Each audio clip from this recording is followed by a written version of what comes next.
भारतीय राजनेता, वकील और स्वतंत्रता सेनानी थे। उनका जन्म 31 अक्टूबर 1875 को गुजरात के खेड़ा में हुआ था। वे भारत के पहले गृह मंत्री और उप प्रधानमंत्री थे।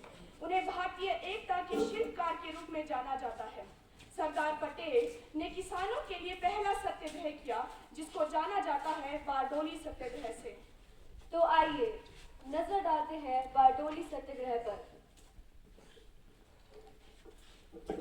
हमारी जमीन जब्त कर ली गई है और हमारे जमीन पर अधिक से अधिक कर लगाया जा रहा है। हम और अधिक टैक्स नहीं देंगे और जमीन का तो एक टुकड़ा भी नहीं देंगे। धन्यवाद वल्लभ, हम आपके साथ कंधे से कंधा मिलाकर खड़े रहेंगे।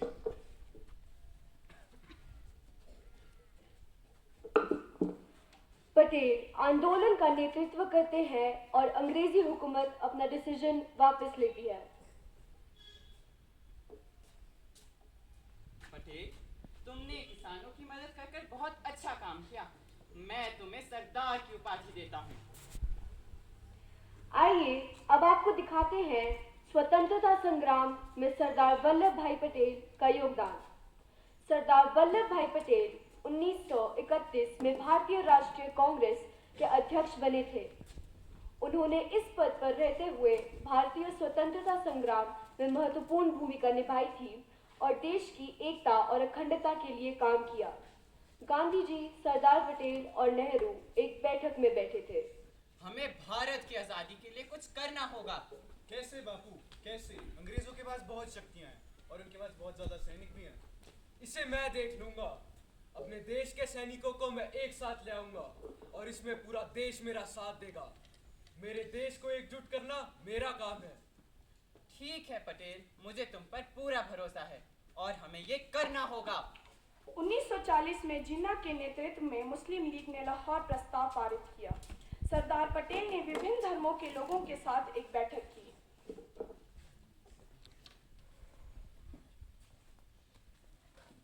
कांग्रेस की मांग है यूनाइटेड इंडिया। जय श्री राम। हम सबको एकजुट होना पड़ेगा। यह सच है कि पानी में तैरने वाला हमेशा ही डूबता है और किनारे में रहने वाला नहीं। इंशाअल्लाह, मगर यह भी सच है कि किनारे पर खड़े रहने वाले कभी तैर नहीं सकते। वाहेगुरु जी का खालसा, वाहेगुरु जी की फतेह। शादी से पहले तलाक की बात संभव नहीं। अगर बंटवारा होना होगा तो इसका फैसला आजाद भारत के आजाद लोग करेंगे, जिन्ना नहीं। हम सब भारत के साथ हैं। वंदे मातरम। 15 अगस्त 1947 को भारत आजाद हो जाता है। सरदार पटेल के प्रयासों से 562 रियासतें का भारत में विलय हुआ था, जबकि देश में कुल 565 रियासतें थीं। 3 रियासतें भारत में विलय नहीं हुई, कश्मीर, जूनागढ़ और हैदराबाद।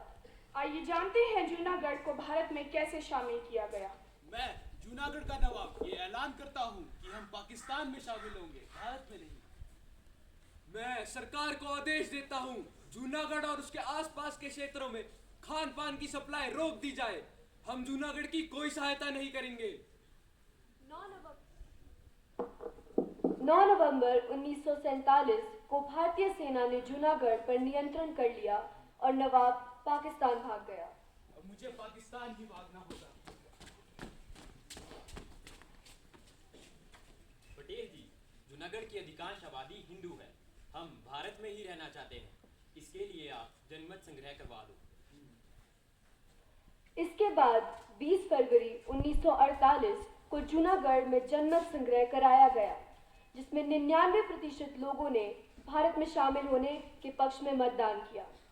इस तरह जूनागढ़ भारत का हिस्सा बन गया। हैदराबाद का विलय भारत में एक महत्वपूर्ण घटना थी, जो 1948 में हुई थी। हैदराबाद उस समय एक स्वतंत्र रियासत थी, जिसका शासक निजाम उस्मान अली खान था। मैं हैदराबाद का निजाम ऐलान करता हूँ कि हम भारत में शामिल नहीं होंगे। हैदराबाद को एक स्वतंत्र देश बनाएंगे। सेनापति हाजिर हो। जी हुजूर, बोलिए।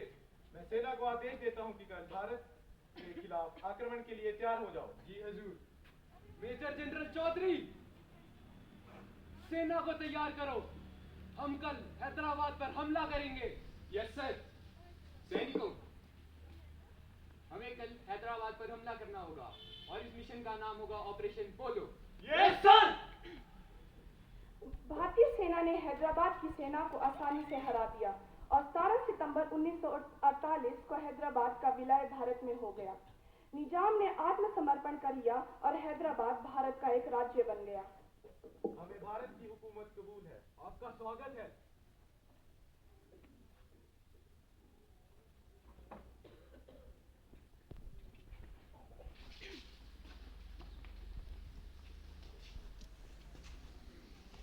देश है पुकारता, पुकारती माँ भारती, खून से तिलक करो, बोलियों से आरती।